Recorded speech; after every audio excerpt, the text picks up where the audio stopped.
The morning sun cast long shadows across the pristine marble steps of the federal courthouse in downtown Atlanta, Georgia. The imposing structure, with its towering columns and American flag fluttering in the gentle breeze, stood as a symbol of justice and equality under the law. Yet on this particular Tuesday morning, those ideals would be tested in ways no one could have anticipated. Isaiah Washington stepped out of his silver sedan, his movements deliberate and measured. At 62 years old, he carried himself with the bearing of a man who had spent decades in positions of authority and responsibility. His dark skin showed the weathered lines of someone who had seen both triumph and tragedy, while his closely cropped gray hair spoke to years of military precision. He wore a tailored charcoal suit, crisp white shirt, and navy tie, presenting himself with the dignity befitting someone appearing in federal court. Isaiah was here for a civil hearing regarding a land dispute involving property he had inherited from his late father. The case was routine, a simple matter of clearing up paperwork that had been mishandled years earlier. He had arrived early, as was his habit, believing that punctuality showed respect for the legal process and the court's time. As he walked toward the courthouse entrance, Isaiah noticed a police cruiser parked nearby.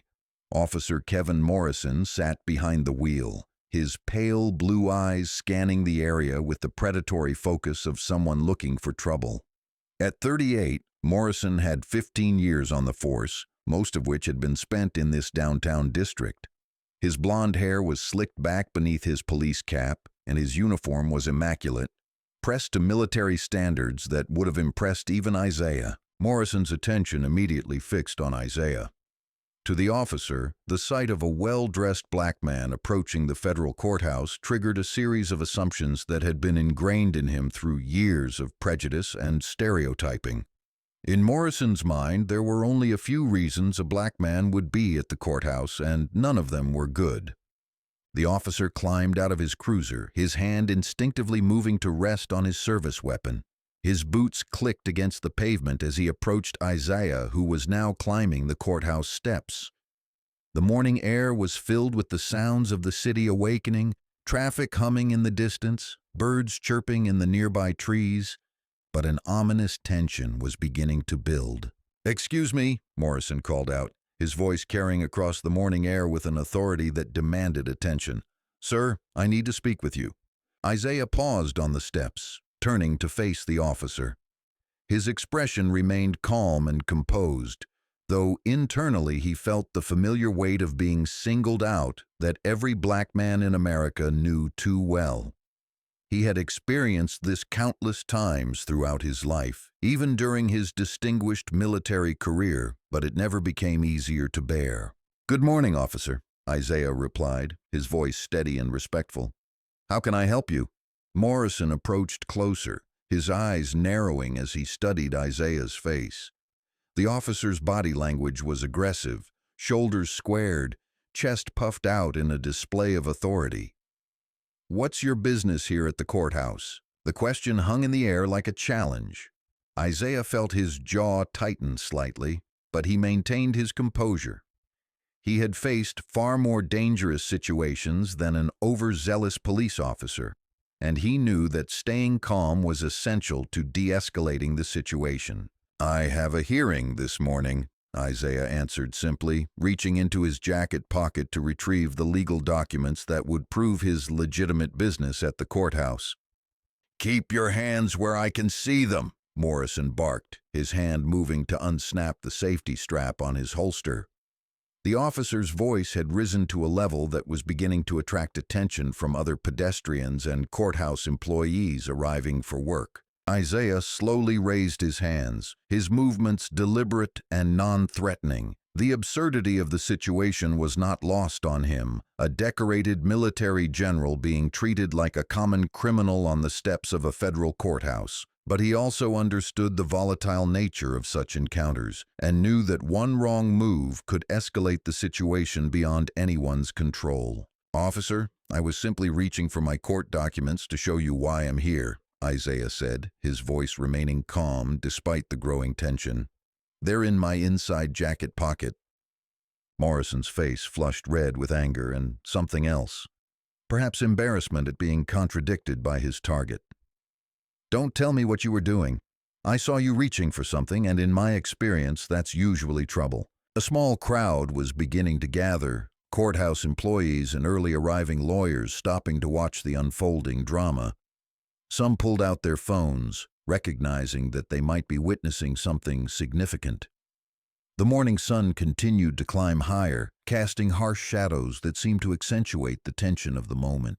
"Sir, what's your name?" Morrison demanded, pulling out a small notepad as if he were conducting an official investigation. "Isaiah Washington," came the reply, delivered with the dignity of a man who had never had reason to be ashamed of his name or his actions. Morrison scribbled the name in his notepad, then looked back up with a smirk that suggested he had caught his prey. "Well, Mr. Washington, you match the description of someone we've been looking for in connection with several incidents in this area." Isaiah's eyebrows raised slightly, the first sign of his growing incredulity at the situation. "And what description would that be, officer?" "Black male, well-dressed, approximately 6 feet tall," Morrison said, as if reciting from a textbook. The description was so generic it could have applied to thousands of men in the city, and everyone within earshot recognized it as nothing more than racial profiling dressed up in official language. "Officer Morrison," Isaiah said, reading the name from the officer's badge. "I believe you're making a mistake. I'm here for a legitimate court hearing, and I have documentation to prove it. If you'll allow me to show you my papers—" "Turn around and put your hands behind your back," Morrison interrupted, reaching for his handcuffs. The crowd that had gathered gasped collectively, and several people began recording more actively with their phones. Isaiah's military training kicked in, and he quickly assessed his options. He could comply and hope that the situation would resolve itself once his identity was verified, or he could attempt to de-escalate through continued dialogue. Either choice carried risks, but his decades of experience had taught him that sometimes the best strategy was a tactical retreat followed by a decisive counterattack. "Officer Morrison, I'm going to comply with your instructions, but I want it on record that this is an unlawful detention," Isaiah said as he slowly turned around and placed his hands behind his back. "I have done nothing wrong, and I am here on legitimate business." The cold metal of the handcuffs clicked around Isaiah's wrists, and he felt the familiar weight of injustice settling on his shoulders. But this time was different. This time, he had resources and connections that could turn this humiliation into something more powerful, a teaching moment that would resonate far beyond the steps of a single courthouse. Morrison roughly guided Isaiah toward his patrol car, his grip unnecessarily tight on the older man's arm. "Save your speeches for the judge," the officer sneered, "though I doubt you'll be seeing one today." As they walked toward the patrol car, Isaiah's mind was already working several steps ahead. He thought about the phone call he would need to make, the connections he could activate, and the lesson that Officer Morrison was about to learn about making assumptions based on skin color alone. The crowd continued to grow, and the murmur of voices rose as people recognized that they were witnessing something extraordinary. A well-dressed black man being arrested on the courthouse steps for no apparent reason was unfortunately not unusual.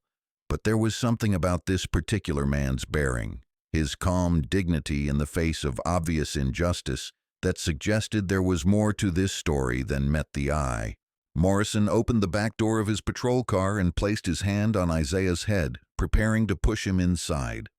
It was at this moment that Isaiah made a decision that would change everything that was about to unfold. "Officer Morrison," Isaiah said, his voice carrying a new tone of authority that caused the officer to pause. "Before you make what I believe will be the biggest mistake of your career, I'm going to ask you one more time to verify who I am before proceeding." Morrison's hand tightened on Isaiah's head. "Get in the car, or I'll add resisting arrest to your charges." Isaiah took a deep breath, knowing that what he was about to say would either resolve the situation immediately or escalate it to levels that would draw attention from the highest levels of government. "Officer Morrison, I am Brigadier General Isaiah Washington, United States Army, retired. I suggest you verify my identity before you proceed any further." The words hung in the air like a thunderclap. Morrison's hand loosened slightly on Isaiah's head, and for the first time since the encounter began, uncertainty flickered across the officer's face. The crowd fell silent, processing what they had just heard. But Morrison's pride and prejudice were stronger than his common sense. He gave Isaiah a shove toward the car door. "Yeah, right, and I'm the Secretary of Defense. Get in the car, General," he said with obvious sarcasm. As Isaiah was pushed into the back of the patrol car, he closed his eyes and began mentally composing the conversation he would soon be having with some very important people in Washington, D.C. Officer Morrison had just made a mistake that would reverberate through the halls of the Pentagon and beyond. The patrol car pulled away from the courthouse, carrying Isaiah toward what Morrison assumed would be a routine booking process. But the officer had no idea that he had just arrested one of the most decorated generals in recent Army history, a man whose service record included multiple combat deployments, several Bronze Stars, and the personal respect of commanders at the highest levels of the military hierarchy. In the back of the patrol car, Isaiah remained calm, his mind already working on the systematic dismantling of Officer Morrison's career and the exposure of the systemic racism that had led to this moment. The courthouse steps grew smaller in the rear window, but the impact of what had just occurred would soon grow far beyond anything Morrison could have imagined. The police station where Officer Morrison brought Isaiah was a typical urban precinct, a concrete and brick building that had seen better decades. Inside, the fluorescent lighting cast harsh shadows over worn linoleum floors and metal desks that bore the scratches and stains of countless arrests, interrogations, and paperwork sessions. The air carried the familiar scent of industrial cleaning products mixed with the underlying odor of human desperation and bureaucratic indifference. Morrison guided Isaiah through the booking process with the casual arrogance of a man who believed he had caught another routine criminal. The handcuffs remained firmly in place as they approached the front desk, where Sergeant David Reynolds sat behind a computer terminal, processing the morning's arrests with mechanical efficiency. "What do we have here, Morrison?" Reynolds asked without looking up from his screen. At 55, Reynolds had seen everything the job could throw at him, and very little surprised him anymore. His gray hair was thinning on top, and his uniform shirt strained slightly against a stomach that had expanded with years of desk duty and vending machine lunches. "Suspicious character loitering around the federal courthouse," Morrison replied, his tone suggesting he had just solved a major crime. "Refused to cooperate, matched the description of someone we've been looking for." Isaiah remained silent during this exchange, his calm demeanor unchanged despite the circumstances.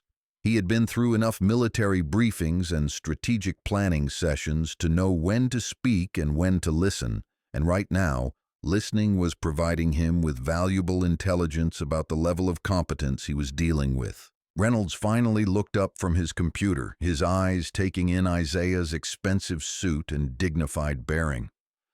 Unlike Morrison, Reynolds had enough experience to recognize when something didn't fit the usual pattern. A man dressed in a $1,000 suit being arrested for loitering was unusual enough to warrant a closer look. "What's your name, sir?" Reynolds asked, his tone more professional than Morrison's had been. "Brigadier General Isaiah Washington, United States Army, retired," Isaiah replied, his voice carrying the quiet authority that came from decades of command experience. Reynolds' fingers paused over his keyboard, and he looked more closely at Isaiah. Morrison shifted uncomfortably beside his prisoner, beginning to sense that this wasn't proceeding as smoothly as he had anticipated.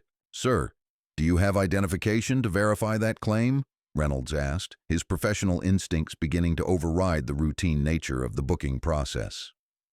"My identification is in my wallet, which is in my jacket pocket," Isaiah replied. "Officer Morrison refused to allow me to retrieve it when I offered to show it to him at the courthouse." Reynolds shot a questioning look at Morrison, who bristled defensively. "He was reaching for something when I approached him. Could have been anything." The desk sergeant's expression grew more serious as he processed the information. He had been a police officer long enough to know that arresting a military officer, especially a general, without cause, could create the kind of problems that ended careers. Morrison, let's get this man's identification and verify his story. Morrison reluctantly removed Isaiah's wallet from his jacket pocket, handling it as if it might explode. Inside, Reynolds found a military identification card, a driver's license, several credit cards, and a business card that made his eyes widen considerably. The business card was from the Pentagon, with Isaiah's name and the title Senior Military Advisor to the Joint Chiefs of Staff embossed in official lettering. "Jesus Christ, Morrison," Reynolds muttered under his breath, his face growing pale as the implications of the situation began to dawn on him. "Do you realize who you've arrested?" Morrison leaned over to look at the identification, his confidence beginning to crumble as he processed what he was seeing. "That could be fake," he said weakly, but his voice lacked conviction. Reynolds was already reaching for his phone, his fingers moving quickly across the keypad as he dialed a number from memory. The call connected after 2 rings, and his voice took on a tone of barely controlled panic. "Captain Harrison, it's Reynolds at Downtown Precinct. We have a situation here that needs immediate attention." He paused, listening to the voice on the other end. "Yes, sir. I understand protocol, but this is different. We have a retired Army general in custody, and I think we need to verify his identity immediately." While Reynolds was on the phone, Isaiah remained standing quietly, his hands still cuffed behind his back. He had dealt with enough bureaucratic confusion during his military career to know that the wheels of authority, once set in motion, would eventually grind out the truth. The question was how much damage Morrison would do to himself and the department before that truth became apparent. Morrison paced nervously behind the desk, his earlier confidence replaced by growing anxiety. The other officers in the precinct had begun to take notice of the unusual activity around the booking desk, and word was beginning to spread that something significant was happening. Reynolds hung up the phone and turned to Morrison with an expression that mixed anger with disbelief. "Captain Harrison is on his way down, and he's bringing someone from Internal Affairs. Morrison, I hope you have a damn good reason for arresting this man, because if he's who he says he is, we're all in deep trouble." The precinct's atmosphere began to change as word spread through the building. Officers who had been going about their routine business started gathering near the booking area, their conversations dropping to hushed whispers as they tried to piece together what was happening. The morning shift supervisor, Lieutenant Barbara Hayes, emerged from her office with the expression that suggested she had just received some very unwelcome news. "Reynolds, what's the status on our situation?" Hayes asked, her voice tight with barely controlled stress. "We're waiting for Captain Harrison and Internal Affairs, Lieutenant," Reynolds replied. "The arrestee claims to be a retired Army general, and his identification seems to support that claim." Hayes turned her attention to Isaiah, studying his face and bearing with the trained eye of a 20-year police veteran. What she saw didn't match the profile of the typical courthouse loiterer. The man standing before her carried himself with an unmistakable air of authority and dignity that couldn't be faked. "General Washington, I'm Lieutenant Hayes," she said, her tone respectful but cautious. "I apologize for the circumstances, but we need to verify your identity before we can proceed. I hope you understand our position." Isaiah nodded acknowledgement of her professional approach. "Lieutenant, I understand your need to verify my identity. However, I want to state clearly that I was arrested without cause while attempting to enter the federal courthouse for a legitimate legal proceeding. Officer Morrison refused to allow me to show my identification when I offered to do so." Morrison started to object, but Hayes silenced him with a sharp look. "Morrison, you'll have your chance to explain your actions when Captain Harrison arrives. Until then, I suggest you keep quiet." The next 20 minutes passed with excruciating slowness. The precinct's normal activity continued around them, but there was an underlying tension that affected everyone in the building. Phone calls were made, computers were consulted, and gradually the truth began to emerge about exactly who was sitting in their holding area. Captain Thomas Harrison arrived with a representative from Internal Affairs and an expression that suggested he was already planning damage control strategies. At 48, Harrison had navigated enough police controversies to recognize a potential disaster when he saw one, and the situation that greeted him had all the hallmarks of a career-ending mistake. "Where is he?" Harrison asked without preamble, his voice carrying the authority of someone who was used to cleaning up other people's messes. Reynolds pointed toward the holding area where Isaiah sat calmly, his hands finally uncuffed, but his dignity intact despite the circumstances. Harrison approached slowly, his experienced eye taking in every detail of Isaiah's appearance and demeanor. "Sir, I'm Captain Harrison. I want to apologize for this situation and assure you that we're working to resolve it immediately." Harrison's tone was respectful, already acknowledging what his own investigation had confirmed. Isaiah looked up at the captain, his expression neutral but alert.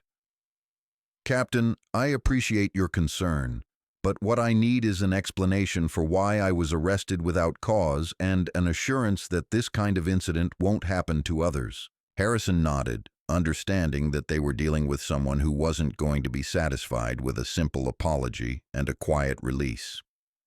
"Sir, we're conducting a full investigation into the circumstances of your arrest. In the meantime, you're free to go and we'll escort you back to the courthouse if you wish." "I think that would be appropriate," Isaiah replied, standing slowly and straightening his suit jacket. "But first I need to make a phone call." The words carried a weight that made everyone in the vicinity stop what they were doing.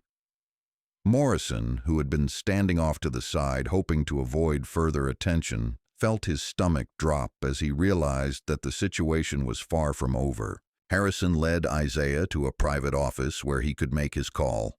As the door closed, the precinct fell into an uncomfortable silence, everyone sensing that they were about to witness the consequences of a mistake that would have repercussions far beyond their small corner of law enforcement. Inside the office, Isaiah pulled out his cell phone and dialed a number he knew by heart. The call was answered on the first ring.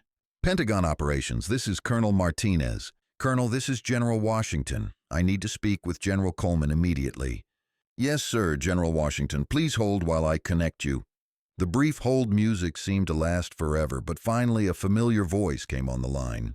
"Isaiah, what's going on? I wasn't expecting to hear from you today." "Ernest, I need a favor, and I need it quickly. I've just been arrested by the Atlanta Police Department while trying to enter federal court for a hearing." There was a moment of silence on the other end of the line, followed by a string of expletives that would have impressed even the saltiest drill sergeant.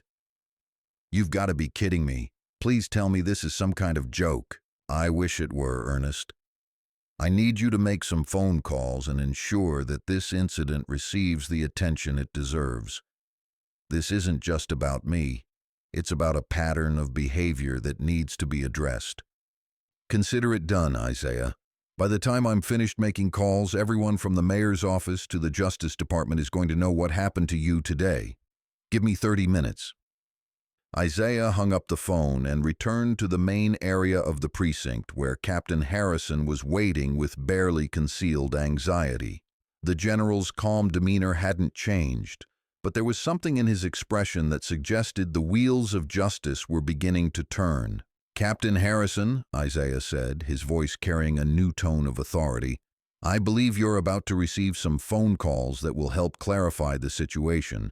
I suggest you prepare your officers for some very uncomfortable questions about their procedures and training." Harrison nodded, already dreading the conversations that were about to take place. In the distance, the phone at the front desk began to ring, and somehow everyone in the precinct knew that their quiet morning was about to become very, very complicated. Colonel Ernest Martinez sat in his Pentagon office, his hands trembling slightly as he disconnected the call from Isaiah Washington. For 37 years, he had served in the United States Army, working his way up through the ranks to become one of the most respected staff officers in the building. In all those years, he had never heard anything that made his blood boil quite like what Isaiah had just told him. Ernest had served under Isaiah's command twice during their careers, first in Iraq and later in Afghanistan. He had watched Isaiah lead men through impossible situations, always putting the safety and welfare of his soldiers above his own comfort or advancement. The idea that such a man had been arrested while simply trying to attend a court hearing was not just infuriating, it was a direct insult to everything the military stood for. Ernest's office overlooked the Potomac River, its windows providing a view that normally brought him peace during stressful days. But today, that view was lost on him as he contemplated the phone calls he needed to make and the storm of attention that was about to descend on a small police precinct in Atlanta. His first call was to General Patricia Coleman, Isaiah's former second-in-command and current Deputy Chief of Staff of the Army. Patricia answered on the first ring, her voice crisp and professional as always. "Ernest, what can I do for you?"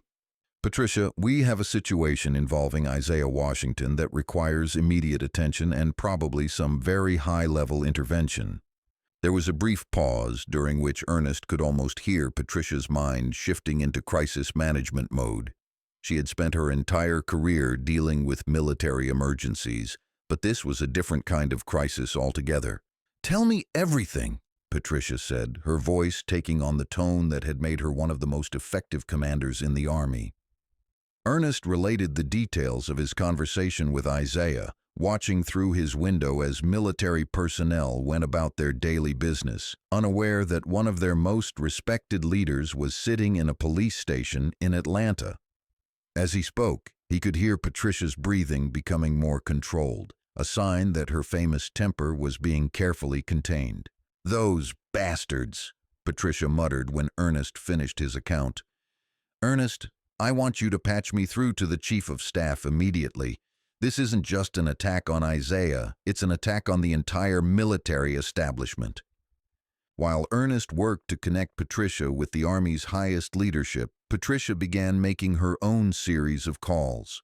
Her first was to the Secretary of the Army, a conversation that lasted exactly 3 minutes and resulted in a promise that the matter would receive immediate attention from the highest levels of government. Her second call was to the Atlanta FBI field office, where Special Agent in Charge Rebecca Foster answered with the tired voice of someone who had been dealing with crisis after crisis all morning.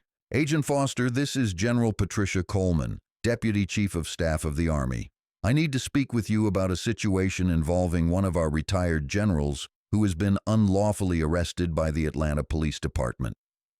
Rebecca Foster's voice immediately sharpened with attention. In her 15 years with the FBI, she had learned that when military leaders called about unlawful arrests, there were usually civil rights violations involved, and civil rights violations involving military personnel tended to attract attention from very high places. "General Coleman, I'm listening." Patricia provided the details of Isaiah's arrest, along with the specific location where he was being held. As she spoke, she could hear Foster typing on her computer, already beginning the process of gathering information about the incident. "General, we'll have agents at that precinct within the hour," Foster said. "Can you provide me with General Washington's service record so we can establish the full scope of what we're dealing with?"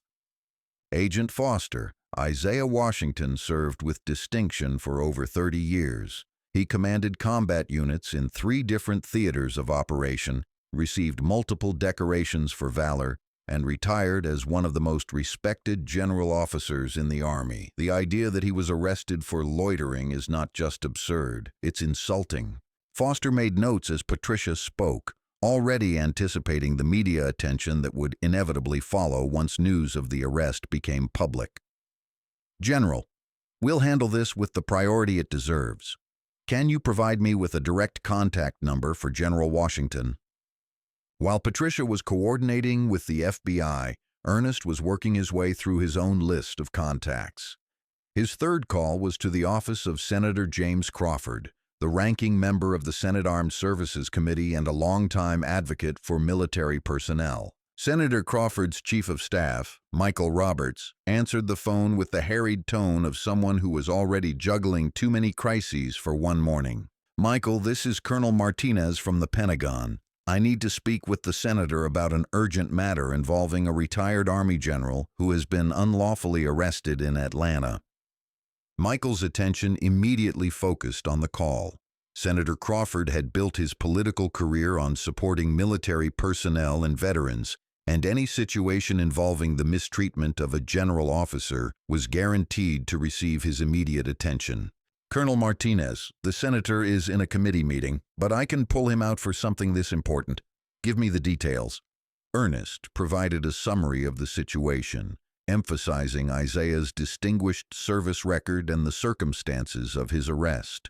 As he spoke, he could hear Michael taking notes and occasionally muttering expressions of disbelief. Colonel, the senator is going to want to speak with you personally about this. Can you hold for 2 minutes while I brief him?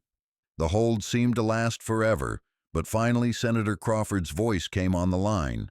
At 68, Crawford was one of the most respected voices on military affairs in the Senate, and his anger was immediately apparent in his tone. Colonel Martinez, I've just heard about General Washington's situation, and I want to assure you that this matter will receive my full attention.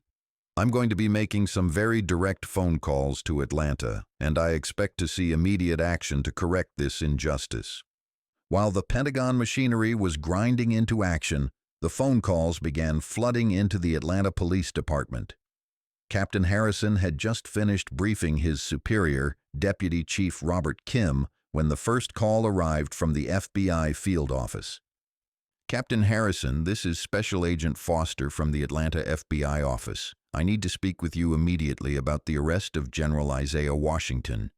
Harrison felt his stomach drop as he realized that the situation had escalated far beyond his department's ability to control it. Agent Foster, I'm aware of the situation, and we're working to resolve it. Captain, I don't think you understand the gravity of what has occurred. I have agents en route to your location, and I need you to ensure that General Washington is treated with the respect due to a distinguished military officer. Any failure to do so will result in federal civil rights charges against your department. Before Harrison could respond, another line was ringing, and the desk sergeant was motioning frantically that there was an urgent call holding. Harrison put Agent Foster on hold and picked up the second line.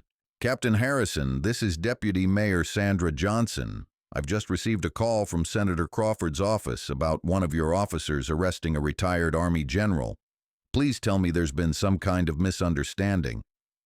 Harrison closed his eyes and tried to organize his thoughts. In his 25 years of police work, he had never dealt with a situation that was escalating this quickly or attracting attention from this many powerful people. Deputy Mayor Johnson, we're investigating the circumstances of the arrest and working to resolve the situation appropriately. Captain, working to resolve is not what I want to hear. I want to hear that you've already released this man with a full apology and that you're taking immediate action to ensure this never happens again. Do you understand me? The third phone line began ringing before Harrison could respond to the deputy mayor. This time it was Lieutenant Hayes who answered, and her expression grew increasingly pale as she listened to the voice on the other end. Captain, Hayes said, covering the phone's mouthpiece, this is the Justice Department. They want to speak with you about potential civil rights violations. Harrison felt the walls closing in around him as he realized that his department was about to become the focus of a federal investigation that could destroy careers and result in criminal charges. In the holding area, Isaiah Washington sat calmly, his expression unchanged despite the chaos that was beginning to swirl around him. Officer Morrison, meanwhile, had retreated to a corner of the precinct, his face growing more pale with each phone call that arrived. His fellow officers were beginning to look at him with expressions that ranged from sympathy to outright hostility as they realized that his actions were about to bring unwanted attention to the entire department. The fourth call came from General Coleman herself. And when Harrison heard who was on the line, he knew that the situation had moved far beyond his pay grade. Captain Harrison, this is General Patricia Coleman, Deputy Chief of Staff of the Army. I'm calling about the unlawful arrest of General Isaiah Washington, and I want to speak with him immediately. Harrison's voice was barely above a whisper as he replied, "General Coleman, I'll bring General Washington to the phone right away." As Harrison walked toward the holding area to get Isaiah, he could see the sweat stains beginning to show through Officer Morrison's uniform shirt. The officer who had been so confident just hours earlier now looked like a man who was beginning to understand the true consequences of his actions. "General Washington," Harrison said respectfully, "General Coleman from the Pentagon is on the phone for you." Isaiah stood and followed Harrison to the phone, his dignity intact despite everything that had occurred. As he picked up the receiver, every person in the precinct fell silent, somehow sensing that they were about to witness a conversation that would change everything. "Patricia, thank you for your quick response," Isaiah said into the phone, his voice carrying across the silent precinct. "Isaiah, are you all right? I want you to know that this situation is receiving attention at the highest levels of government, and there are going to be consequences for what has happened to you." Isaiah's response was measured and calm, but there was an underlying steel in his voice that made everyone who heard it understand that this was far from over. "Patricia, I'm fine, but this isn't just about me. This is about a system that allows police officers to target people based on skin color and get away with it. I want to make sure that changes." As the conversation continued, Captain Harrison realized that his department was about to become the center of a national controversy that would expose everything wrong with modern policing.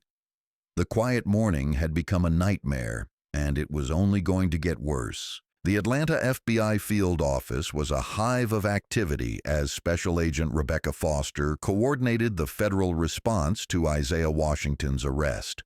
Her conference room had been transformed into a command center, with agents working phones, computers, and secure communication lines to Washington, D.C.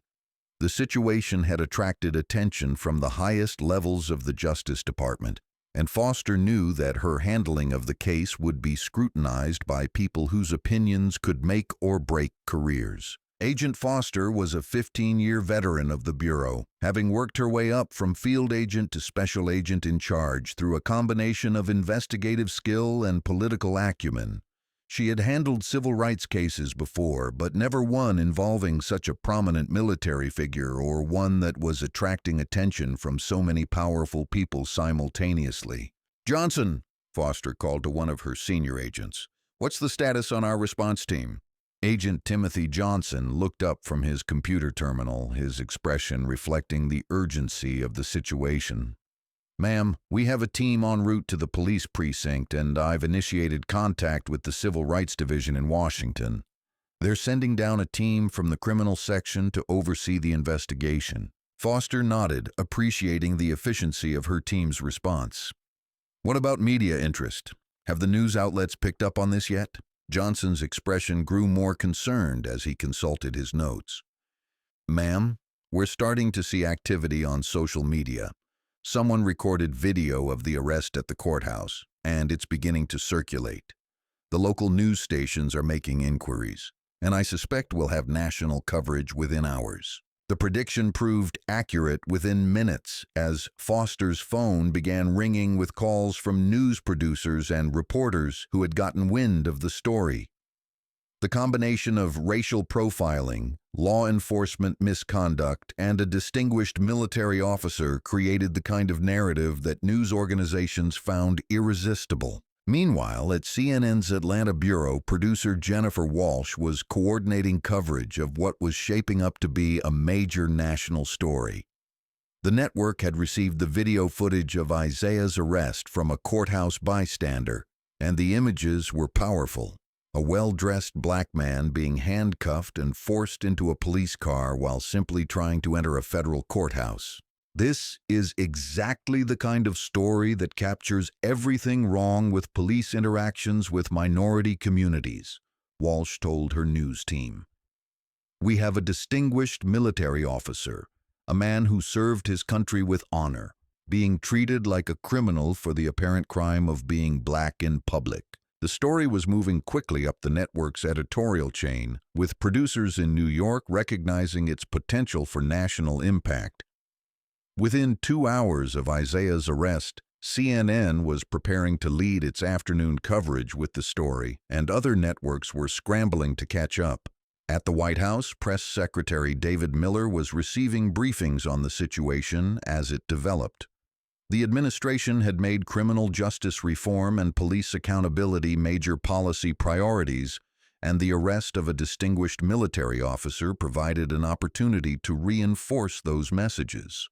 "David," said Chief of Staff Margaret Thompson, entering the press secretary's office with a folder of briefing materials, "we need to get ahead of this story. The president wants a statement prepared expressing support for General Washington and calling for a full investigation." Miller nodded as he reviewed the preliminary information about Isaiah's arrest and service record.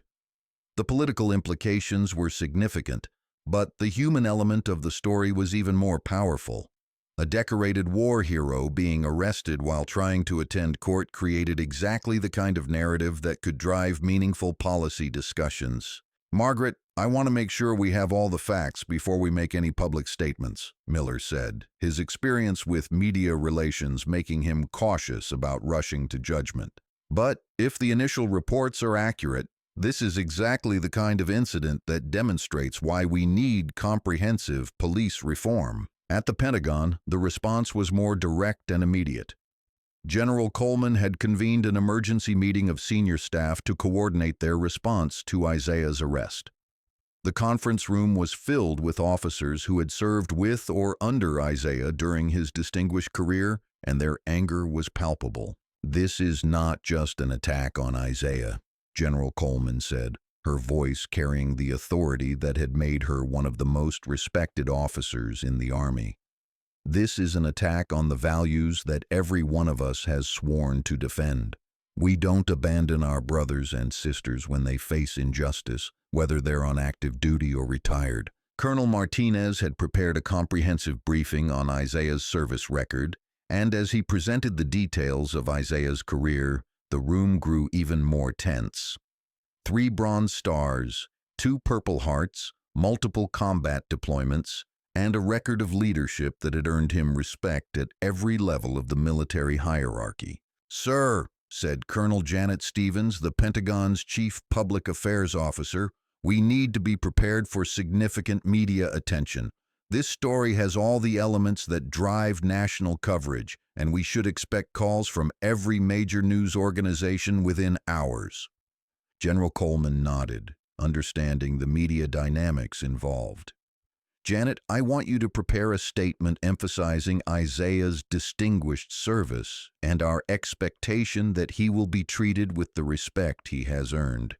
We're not going to let this slide quietly." Back in Atlanta, the police precinct had become the center of intense attention from multiple federal agencies. FBI agents had arrived and were conducting interviews with every officer who had been involved in or witnessed Isaiah's arrest. The atmosphere in the building was tense, with officers whispering among themselves about the career implications of being associated with such a high-profile mistake. Captain Harrison was meeting with FBI Special Agent Foster when his phone rang for what felt like the 100th time that morning. This time, the caller was Mayor Kenneth Brooks, whose voice carried the strained tone of a politician who was watching a crisis unfold in real time. "Captain Harrison, I've just finished a very uncomfortable conversation with Senator Crawford's office, and I'm told that one of your officers arrested a retired Army general for no apparent reason. Please tell me there's more to this story than what I'm hearing." Harrison felt sweat beading on his forehead as he tried to find words that would somehow minimize the magnitude of the situation. "Mayor Brooks, we're conducting a full investigation into the incident, and we're cooperating completely with federal authorities." "Captain, conducting an investigation is not what I want to hear when my phone is ringing with calls from Washington, D.C. I want to hear that you've already taken corrective action and that you're implementing changes to ensure this never happens again." Before Harrison could respond, Mayor Brooks continued, his voice growing more strained. "Captain, I've just been informed that this incident was recorded on video and that it's starting to circulate on social media. Do you understand what that means for this city's reputation?" Harrison closed his eyes, realizing that the situation was spiraling beyond his department's ability to control it. The combination of federal attention, media interest, and social media coverage was creating a perfect storm that could destroy careers and damage the city's reputation for years to come. In the holding area, Isaiah had been provided with a comfortable chair and offered refreshments while the federal agents continued their investigation. His demeanor remained calm and dignified, but he was closely observing everything happening around him. His military training had taught him to gather intelligence in any situation, and what he was seeing confirmed his suspicions about the systemic problems within the police department. Officer Morrison, meanwhile, had been isolated in an interview room where FBI agents were conducting a detailed questioning about his actions and motivations. The officer's initial confidence had completely evaporated, replaced by a growing understanding that his career in law enforcement was probably over. Agent Johnson was leading the interview, and his questions were precise and unforgiving. "Officer Morrison, can you explain why you felt it necessary to arrest General Washington when he offered to show you identification proving his legitimate business at the courthouse?" Morrison shifted uncomfortably in his chair, his hands fidgeting with the edge of the table. He was acting suspiciously, and I felt that his behavior warranted further investigation. "Officer Morrison, what specifically about his behavior did you consider suspicious? Walking up the steps of a courthouse in broad daylight while wearing a business suit?" The question hung in the air like an accusation, and Morrison's face flushed red as he struggled to find an answer that wouldn't make his actions seem even more unreasonable. "In my experience, people loitering around government buildings are usually up to something." Agent Johnson made notes as Morrison spoke, documenting every word for the federal civil rights investigation that was already underway.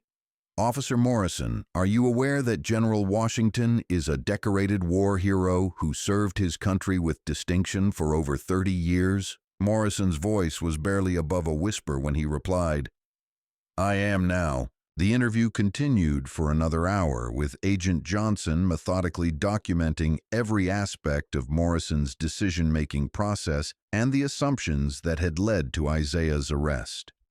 By the time it was finished, Morrison looked like a man who had come to terms with the fact that his life was about to change dramatically. Outside the police station, news vans were beginning to gather as reporters from local and national organizations arrived to cover the story. The video of Isaiah's arrest had gone viral on social media, generating thousands of comments and shares from people outraged by what they had witnessed. At CNN's Atlanta bureau, producer Jennifer Walsh was coordinating live coverage from outside the police station. The network had confirmed Isaiah's identity and service record, and the story was now being treated as a major national news event. "This is a story that captures everything Americans are concerned about regarding police accountability and racial justice," Walsh told her on-camera correspondent. "We have a decorated military officer, a man who risked his life defending our freedoms, being arrested for the apparent crime of being black in a public space." The coverage was attracting attention from civil rights organizations across the country. The NAACP had issued a statement calling for a federal investigation, and other advocacy groups were demanding accountability from the Atlanta Police Department. As the afternoon wore on, it became clear that Isaiah Washington's arrest had become more than just a local incident. It had evolved into a national symbol of the ongoing struggle for racial justice and police accountability, with implications that would extend far beyond a single police precinct in Atlanta. The story was resonating with people across the country who had experienced or witnessed similar incidents of racial profiling and police misconduct. Social media was filled with messages of support for Isaiah and demands for justice, while news organizations were preparing comprehensive coverage that would examine not just the incident itself, but the broader issues it represented. At the police station, Captain Harrison was beginning to understand that his department was about to become the center of a national conversation about race, policing, and accountability. The quiet morning had become a crisis that would have lasting consequences for everyone involved, and the full impact was only beginning to be felt. The conference room at FBI Special Agent Foster's field office had been converted into a war room with federal agents, civil rights attorneys, and Pentagon liaisons working together to piece together every detail of Isaiah Washington's arrest. Large whiteboards covered the walls, filled with timelines, witness statements, and photographs that painted a comprehensive picture of what had occurred at the federal courthouse. Agent Foster stood at the head of the room, briefing her team on the investigation's progress. The evidence they had gathered was damning, not just for Officer Morrison, but for the entire culture of the Atlanta Police Department that had enabled such behavior. "We have video evidence from 3 different angles," Foster announced, pointing to screenshots displayed on the wall. "We have witness testimony from courthouse employees, lawyers, and bystanders, and we have Officer Morrison's own statements, which contradict the physical evidence at multiple points." Agent Johnson, who had conducted the interview with Morrison, added his observations. "Morrison's story has changed 3 times since we began questioning him. Initially, he claimed General Washington was acting aggressively. Then he said the general was loitering suspiciously. Now he's claiming he was just doing his job and following protocol." Foster nodded grimly. The investigation was revealing a pattern of behavior that extended far beyond a single arrest. They had discovered multiple complaints against Morrison dating back several years, all involving interactions with minority citizens, and all of which had been either ignored or inadequately investigated by the department's Internal Affairs Division. "What's the status on our review of Morrison's arrest record?" Foster asked Agent Sarah Mitchell, who was coordinating the data analysis portion of the investigation. Mitchell consulted her laptop before responding. "Ma'am, we've identified 17 arrests made by Morrison in the past 2 years where the charges were either dropped or dismissed by prosecutors. 15 of those arrests involved African American or Hispanic individuals, and in 12 cases, the arresting charges included resisting arrest or disorderly conduct with no underlying criminal activity." The pattern was clear and disturbing. Morrison had been systematically targeting minority citizens, arresting them on pretextual charges that would never hold up in court, but which would still result in them spending time in jail, paying legal fees, and suffering the humiliation of being processed through the criminal justice system. Foster's phone rang, interrupting the briefing. The caller was Assistant Attorney General Rachel Davis from the Justice Department's Civil Rights Division in Washington. "Agent Foster, I've been briefing the Attorney General on your investigation, and she wants a preliminary report on her desk within 24 hours. This case is receiving attention at the highest levels of government, and we need to be prepared to move quickly on any charges." Foster understood the political implications. The Justice Department had made police accountability a priority, and Isaiah's arrest provided an opportunity to demonstrate the administration's commitment to civil rights enforcement. "Assistant Attorney General Davis will have a comprehensive report ready for your review. The evidence is clear, and I believe we have grounds for federal civil rights charges against Officer Morrison and potentially others in the department." While the federal investigation was proceeding, Isaiah Washington was meeting with his attorney, Jerome Peterson, at Peterson's downtown Atlanta law office. The office occupied the top floor of a historic building, its windows providing a view of the city where Isaiah had lived for the past decade since retiring from the military. Jerome Peterson was one of Atlanta's most respected civil rights attorneys, with a track record of successful cases against police departments and government agencies. He had agreed to represent Isaiah not just because of the strength of the case, but because of what it represented in the ongoing struggle for racial justice. "Isaiah, I want you to understand the magnitude of what we're dealing with," Peterson said, reviewing the files that had been accumulating throughout the day. "This isn't just about your arrest. The federal investigation is uncovering a pattern of misconduct that could result in a consent decree requiring the entire police department to undergo reform." Isaiah listened intently, his military training helping him process the strategic implications of their situation. "Jerome, My concern isn't just about getting justice for myself. I want to make sure this doesn't happen to other people who don't have the resources or connections to fight back." Peterson nodded, appreciating Isaiah's perspective. "That's exactly what we're going to do. We have the opportunity to create systemic change, not just win a settlement. The evidence is overwhelming, and the political climate is favorable for meaningful reform." Their conversation was interrupted by Peterson's secretary, who informed them that reporters from the Washington Post and New York Times were requesting interviews. The story had reached the national level, with major news organizations assigning their best investigative reporters to examine not just Isaiah's case, but the broader patterns of police misconduct in Atlanta and other cities. "Jerome, I'm willing to speak with the media, but I want to make sure we stay focused on the systemic issues," Isaiah said. "This isn't about me personally, it's about fixing a broken system." Peterson agreed, understanding that Isaiah's military background and articulate presentation would make him a powerful advocate for reform. They spent the next hour preparing talking points and strategy for media interviews that would help shape the national conversation. At the Atlanta Police Department, the mood was grim as officers and administrators grappled with the reality of federal oversight and national scrutiny. Internal affairs investigators were reviewing years of files, looking for patterns that might have been overlooked or ignored. What they were finding was deeply troubling. Lieutenant Hayes, who had been placed in charge of the internal review, was meeting with Deputy Chief Kim to discuss their preliminary findings. The conference room was filled with boxes of files, computer printouts, and evidence bags that told the story of a department that had lost its way. "Chief, we're finding problems that go far beyond Officer Morrison," Hayes reported, her voice reflecting the gravity of their discoveries. "We have patterns of excessive force, racial profiling, and inadequate supervision that suggest systemic failures at multiple levels." Deputy Chief Kim had been with the department for 28 years, working his way up through the ranks during a time when community policing and civil rights were supposed to be priorities. The idea that these problems had festered under his watch was both professionally and personally devastating.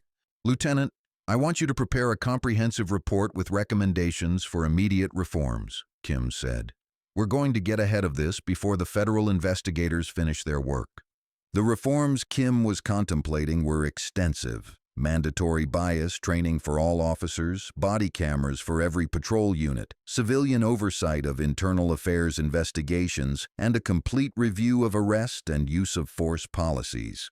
They were the kind of changes that should have been implemented years earlier, but which had been resisted by the police union and traditionalists within the department. Officer Morrison, meanwhile, had been placed on administrative leave and was meeting with his union representative and attorney to discuss his legal options. The meeting was taking place in a small conference room at the Union Hall, and the mood was somber as Morrison began to understand the full consequences of his actions. "Kevin, I'm going to be direct with you," said his attorney, Richard Stone. "The evidence against you is overwhelming, and the political pressure for prosecution is intense. We need to start thinking about plea negotiations rather than fighting the charges." Morrison's union representative, Detective Frank Wilson, was equally pessimistic about their options. "Kevin, the union will support you through the legal process, but we can't ignore the reality of what happened. You arrested a retired general without cause, and it was caught on video." Morrison sat silently, his face pale as he contemplated the destruction of his career and reputation. The man who had been so confident just hours earlier now looked like someone who had come to terms with the fact that his life was about to change forever. "What kind of charges am I looking at?" Morrison asked, his voice barely above a whisper. Stone consulted his notes before responding. "Federal civil rights violations, false arrest, deprivation of rights under color of law. You're looking at potential prison time, Kevin. This isn't just about losing your job." The conversation continued for another hour, but the outcome was already clear. Morrison would likely face federal prosecution, civil lawsuits, and the end of his law enforcement career. The man who had thought he was just doing his job had instead become the face of everything wrong with modern policing. As evening approached, Isaiah Washington stood in his living room, looking out at the city lights of Atlanta.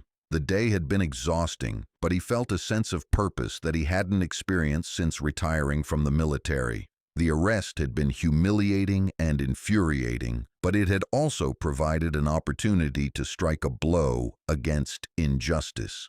His phone rang, and he recognized the number as belonging to General Coleman at the Pentagon. "Patricia, thank you for everything you did today." "Isaiah, you don't need to thank me. What happened to you was an insult to everyone who has ever worn the uniform. But I want you to know that your response has been perfect. You've turned a moment of injustice into an opportunity for meaningful change." Isaiah appreciated her support, but his mind was already focused on the work that lay ahead. "Patricia, this is just the beginning. We have an opportunity to create real reform, not just in Atlanta but across the country. Military veterans shouldn't have to face this kind of treatment when they return home." Their conversation was interrupted by a call from CNN requesting an interview for their evening broadcast. Isaiah agreed, understanding that media attention was essential for maintaining pressure for reform. As he prepared for the interview, Isaiah reflected on the events of the day. He had faced enemy fire in 3 different countries, commanded thousands of soldiers in combat situations, and navigated the complex politics of Pentagon leadership. But nothing had prepared him for the humiliation of being arrested while simply trying to attend a court hearing. Yet out of that humiliation was emerging something powerful, a national conversation about race, justice, and accountability that could lead to meaningful change. Officer Morrison's mistake had inadvertently created an opportunity for reform that activists had been seeking for decades. The interview with CNN went well, with Isaiah articulating his experience and his vision for reform in terms that resonated with viewers across the country. His military bearing and obvious intelligence made him a compelling advocate for change, and his story was already inspiring other victims of police misconduct to come forward with their own experiences. As the evening news broadcasts carried the story into homes across America, it became clear that Isaiah Washington's arrest had become more than just another incident of police misconduct. It had become a symbol of the ongoing struggle for racial justice and a catalyst for the kind of systemic change that could prevent similar incidents in the future. The quiet morning that had begun with a simple trip to the courthouse had evolved into a national moment of reckoning, and the full impact was only beginning to be felt. The morning sun cast long shadows across the steps of the Atlanta Federal Courthouse as media crews set up their equipment for what had become the most significant civil rights story of the year. Satellite trucks lined the street, their antennas reaching toward the sky like metallic trees, while reporters from national networks rehearsed their opening statements about the Isaiah Washington case. Inside the FBI field office, Special Agent Foster was putting the finishing touches on the most comprehensive civil rights investigation her office had ever conducted. The evidence room looked like a law school classroom, with charts, timelines, and photographs covering every available wall space. The investigation had expanded far beyond Isaiah's arrest to encompass a pattern of misconduct that stretched back years and involved multiple officers. "Agent Mitchell," Foster called across the room, "what's the final count on complaints against Morrison that were either dismissed or inadequately investigated?" Mitchell looked up from her computer terminal, where she had been compiling data for the past 18 hours straight. "Ma'am, we've identified 23 complaints against Morrison over the past 5 years.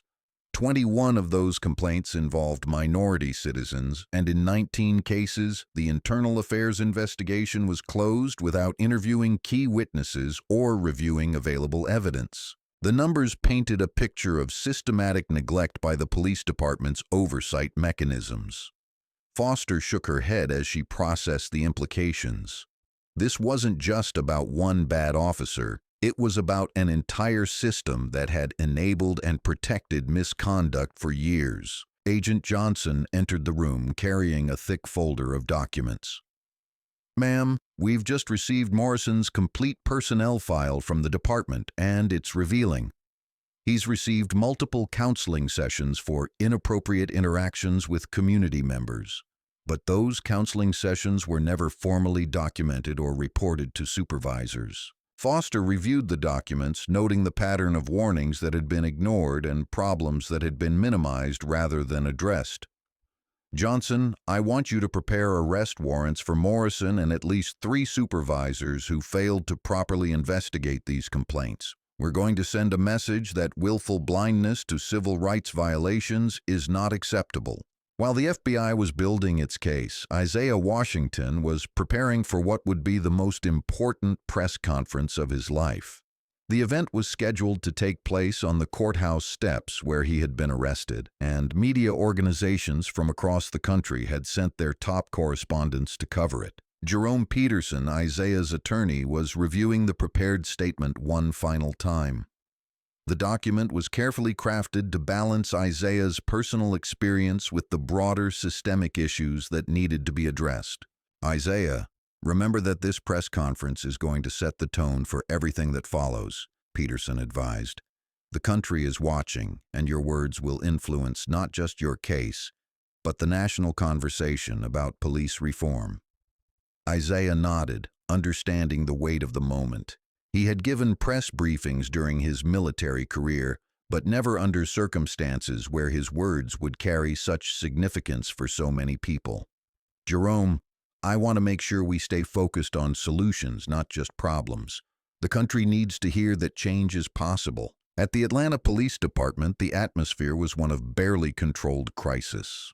Mayor Brooks had called an emergency meeting with Chief Harrison and other department leadership to discuss the mounting federal pressure and media attention. The mayor's office had been flooded with calls from citizens, activists, and political leaders demanding immediate action. Chief Harrison, I've just finished a very uncomfortable conversation with the governor, who has been receiving calls from Senator Crawford and other federal officials, Mayor Brooks said, his voice tight with stress. The governor is asking whether we need state intervention to clean up this mess. Chief Harrison felt the walls closing in around him. In his 28 years with the department, he had never faced a crisis of this magnitude. Mayor Brooks, we're implementing immediate reforms and cooperating fully with the federal investigation. We're also conducting our own internal review to identify other potential problems. Chief, conducting reviews is not going to satisfy anyone at this point. I want to see concrete actions, officers suspended, policies changed, and a clear plan for preventing this from happening again. The mayor's tone made it clear that his patience was exhausted and that careers were on the line. The press conference began at noon, with Isaiah Washington standing at the same spot where Officer Morrison had arrested him just 24 hours earlier. The symbolism was powerful and intentional, demonstrating that he would not be intimidated or silenced by his experience. Yesterday morning I came to this courthouse as a citizen seeking justice through our legal system, Isaiah began, his voice carrying clearly across the crowd of reporters and onlookers. Instead, I found myself facing the kind of injustice that too many Americans experience every day. Being judged not by my actions or character, but by the color of my skin. The crowd was silent as Isaiah continued, his military bearing and obvious intelligence making him a compelling speaker. But I want to be clear about something. This is not just about what happened to me. This is about a system that allows police officers to target citizens based on racial stereotypes and face no consequences for their actions. Isaiah paused, allowing his words to sink in before continuing. I served my country for over 30 years, including multiple combat deployments where I risked my life defending the freedoms that Officer Morrison tried to deny me yesterday. I didn't fight for freedom overseas, only to have it stripped away at home. The press conference continued for another 20 minutes, with Isaiah fielding questions from reporters about his experience, his military service, and his vision for police reform. His answers were thoughtful and measured, avoiding inflammatory rhetoric while still addressing the serious issues at stake. "General Washington," asked a reporter from the Washington Post, What specific changes do you want to see in response to your arrest? Isaiah's response was comprehensive and well prepared. First, I want to see Officer Morrison prosecuted to the full extent of the law. Second, I want to see a comprehensive review of the Atlanta Police Department's training, oversight, and accountability mechanisms. Third, I want to see federal oversight to ensure that changes are implemented and sustained. As the press conference concluded, it was clear that Isaiah had successfully transformed his personal ordeal into a powerful call for systemic change. The story was already trending on social media, with thousands of people sharing his words and expressing support for his demands for justice. At the FBI field office, agents were monitoring the press conference while finalizing their arrest warrants. Foster had received approval from the Justice Department to proceed with federal charges against Morrison and 3 supervisors who had failed to properly investigate previous complaints against him.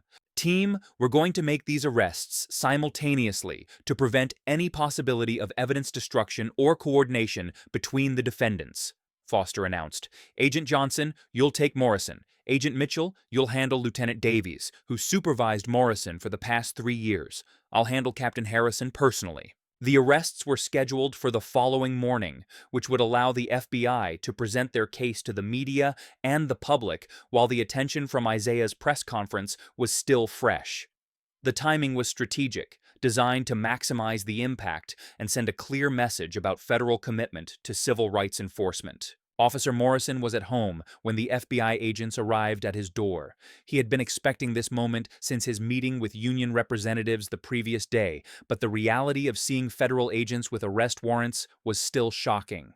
Kevin Morrison, you're under arrest for deprivation of rights under color of law, false arrest, and violation of civil rights, Agent Johnson announced as he placed handcuffs on Morrison's wrists. Morrison's wife watched from the doorway, her face pale with shock and embarrassment.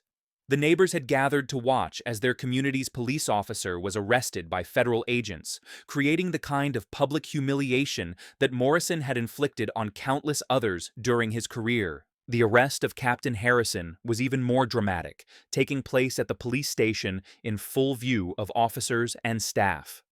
Harrison had been in his office reviewing personnel files when FBI agents entered and informed him that he was under arrest for failing to properly supervise Officer Morrison and for participating in a pattern of civil rights violations. Captain Harrison, you had multiple opportunities to investigate complaints against Officer Morrison, and you chose to ignore clear evidence of misconduct, Foster said as Harrison was led away in handcuffs. That willful blindness makes you complicit in every violation he committed. The simultaneous arrests sent shockwaves through the Atlanta Police Department and the broader law enforcement community.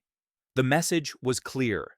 Federal authorities were prepared to hold not just individual officers accountable, but also the supervisors and administrators who enabled their misconduct. By evening, the story had reached international attention, with news organizations around the world reporting on the arrest of American police officers for violating the civil rights of a decorated military veteran. The case had become a symbol of America's ongoing struggle with racial justice and police accountability. Isaiah Washington watched the arrest coverage from his home, feeling a sense of satisfaction that justice was finally being served.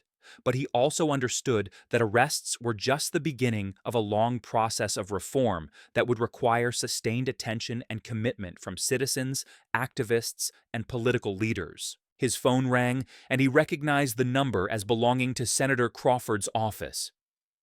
General Washington, this is Senator Crawford. I wanted to personally thank you for your courage in speaking out about this injustice. Your press conference today was exactly what this country needed to hear. Isaiah appreciated the senator's support, but his focus was already on the work that lay ahead. Senator Crawford, I hope we can work together to ensure that meaningful reform comes out of this situation. We have an opportunity to create lasting change, not just in Atlanta, but across the country. Their conversation continued for another 10 minutes, with the senator promising to introduce federal legislation that would strengthen civil rights protections and increase accountability for police misconduct. Isaiah's arrest had inadvertently created the political momentum needed for reforms that had been stalled in Congress for years. As the day ended, it was clear that what had begun as a simple trip to the courthouse had evolved into a moment of national reckoning. The arrests of Morrison and his supervisors demonstrated that federal authorities were serious about civil rights enforcement. While Isaiah's press conference had provided a powerful voice for reform, the story was far from over, but the foundation had been laid for the kind of systemic change that could prevent similar incidents in the future. Officer Morrison's moment of prejudice had inadvertently created an opportunity for justice that would benefit countless Americans who had previously been voiceless in their struggle against police misconduct. The United States District Court for the Northern District of Georgia had rarely seen the level of media attention that surrounded the arraignment of Officer Kevin Morrison and his supervisors. Federal marshals had established security perimeters around the courthouse, while inside, the courtroom was packed with reporters, civil rights advocates, and community members who had come to witness this historic moment in the fight for police accountability. Judge Susan Patterson entered the courtroom with the gravitas befitting the significance of the proceedings. At 58, Judge Patterson had built a reputation as a fair but demanding jurist who had little patience for civil rights violations or government misconduct. Her appointment to the federal bench had been confirmed unanimously, reflecting the respect she commanded across the political spectrum. Officer Morrison sat at the defendant's table, his face pale and drawn as he faced the reality of federal prosecution. The confident officer who had arrested Isaiah Washington just days earlier had been replaced by a man who clearly understood that his life was about to change forever. His attorney, Richard Stone, sat beside him, reviewing notes for what everyone knew would be a difficult defense. The United States versus Kevin Morrison, Michael Davies, and Thomas Harrison, the court clerk announced, formally beginning proceedings that would be watched by law enforcement officers across the country. Assistant U.S. Attorney Catherine Walsh stood to address the court. Walsh had been personally selected by the Attorney General to prosecute the case, recognizing its national significance and the need for the government's most experienced civil rights prosecutor to handle it. Your Honor, the defendants in this case represent everything that is wrong with modern policing, Walsh began, her voice carrying the authority of someone who had successfully prosecuted dozens of civil rights cases. They systematically violated the constitutional rights of citizens, particularly minority citizens, and they did so with the confidence that comes from knowing their actions would not be scrutinized or punished. Walsh outlined the charges against each defendant, detailing how Morrison's pattern of misconduct had been enabled and protected by supervisors who chose to ignore clear evidence of civil rights violations. The presentation was methodical and damning, supported by video evidence, witness testimony, and documentation that painted a comprehensive picture of systemic misconduct. Officer Morrison arrested General Washington not because he had committed any crime, but because he made assumptions based on racial stereotypes, Walsh continued. And when General Washington offered to show identification that would have immediately resolved any confusion, Morrison refused to look at it because his mind was already made up. Judge Patterson listened intently, occasionally taking notes as the prosecutor outlined the government's case. The evidence was overwhelming, and it was clear that the defendants would have difficulty mounting any meaningful defense. When it came time for the defense attorneys to speak, their arguments were notably weak and defensive. Morrison's attorney attempted to argue that his client had been following department protocol, but that argument was immediately undermined by testimony from other officers who confirmed that no such protocol existed. Your Honor, Officer Morrison made a mistake, but it was an honest mistake made in the course of performing his duties, Stone argued, but his voice lacked conviction and his argument failed to address the systematic nature of Morrison's misconduct. Judge Patterson was not impressed. Mr. Stone, arresting a decorated military veteran for the crime of walking up courthouse steps while black is not an honest mistake. It's a civil rights violation, and it's exactly the kind of conduct that federal civil rights laws were designed to address. The arraignment concluded with all three defendants being released on bond, but with strict conditions that included surrendering their weapons and having no contact with witnesses. Judge Patterson also ordered that they be fitted with electronic monitoring devices, sending a clear message about the seriousness of the charges. Outside the courthouse, civil rights attorney Jerome Peterson held another press conference, this time flanked by representatives from the NAACP, the ACLU, and other advocacy organizations. The coalition that had formed around Isaiah's case represented the most significant mobilization of civil rights groups in years. Today's arraignment demonstrates that no one is above the law, Peterson announced to the gathered media. Whether you're a police officer or a police supervisor, if you violate the civil rights of American citizens, you will be held accountable. Peterson also announced the filing of a comprehensive civil lawsuit against the Atlanta Police Department, seeking not just monetary damages for Isaiah, but also a federal consent decree that would place the department under court supervision until meaningful reforms were implemented. This lawsuit is not about money, Peterson explained. It's about forcing systemic change that will protect all citizens from the kind of treatment that General Washington experienced. The civil lawsuit was as comprehensive as the criminal case, with Peterson's legal team having spent weeks documenting patterns of misconduct that extended far beyond Morrison's actions. They had identified dozens of similar cases where citizens had been arrested without cause, with the vast majority involving minority victims who lacked the resources or prominence to fight back effectively. At the FBI field office, Special Agent Foster was coordinating with federal prosecutors to ensure that additional charges could be filed if their ongoing investigation revealed more evidence of misconduct. The case had attracted resources from FBI headquarters, with additional agents being assigned to review every arrest made by Morrison and his supervisors over the past 5 years. Agent Mitchell, what's the status on our review of the department's internal affairs files? Foster asked during their morning briefing. Mitchell consulted her notes before responding. Ma'am, we've identified 47 complaints against department officers that were either dismissed without investigation or inadequately investigated. 39 of those complaints involved minority victims, and in 28 cases, there was clear evidence that should have resulted in disciplinary action. The pattern was clear and damning. The Atlanta Police Department had systematically failed to investigate complaints against its officers, particularly when those complaints came from minority citizens. The failure was so consistent that it could only be explained as an intentional policy of protecting officers from accountability. Foster was preparing to brief the Justice Department on their findings when her phone rang with a call from Assistant Attorney General Rachel Davis in Washington. Agent Foster, the Attorney General, has decided to personally announce the expansion of our investigation to include the entire Atlanta Police Department. We're going to seek a comprehensive consent decree that will force fundamental reform of their policies and practices. The announcement would make national headlines and send shockwaves through law enforcement communities across the country. Consent decrees were rare and reserved for the most serious cases of systematic misconduct, and the decision to seek one against Atlanta would serve as a warning to other departments about the consequences of ignoring civil rights violations.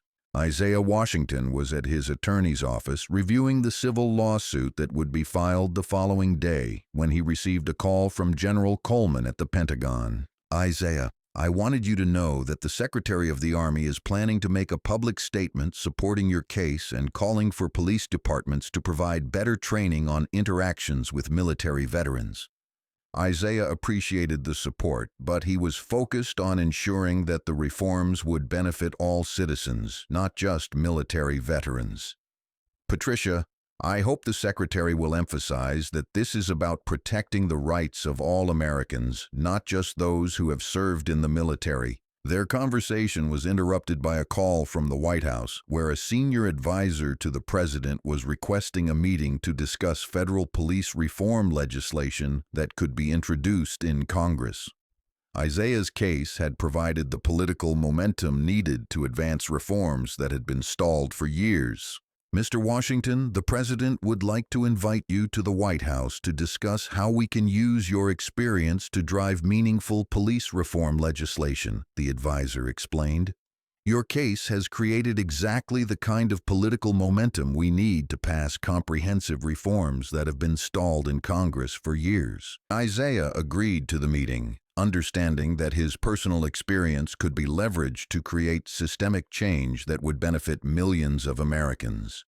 The invitation represented an opportunity to influence policy at the highest levels of government, something he had never expected when he first walked up those courthouse steps. As the day concluded, it was becoming clear that Isaiah's arrest had triggered a chain of events that would have far-reaching consequences for police accountability and civil rights enforcement. The federal charges against Morrison and his supervisors represented just the beginning of what would be a comprehensive effort to reform American policing. The case had also demonstrated the power of federal civil rights laws when they were aggressively enforced. For too many years, police misconduct had been treated as a local issue that could be handled by internal affairs investigations and administrative discipline. Isaiah's case proved that federal intervention was not only possible but necessary when local authorities failed to protect citizens' constitutional rights. Officer Morrison, meanwhile, was beginning to understand the full magnitude of his mistake. The confident officer who had arrested a decorated general based on racial stereotypes was now facing federal prosecution, civil lawsuits, and the destruction of his career and reputation. His actions had also triggered investigations that would expose years of misconduct by himself and his colleagues. The irony was not lost on anyone involved in the case. Morrison's attempt to exercise power over someone he viewed as powerless had instead resulted in his own downfall and the empowerment of the very communities he had been targeting.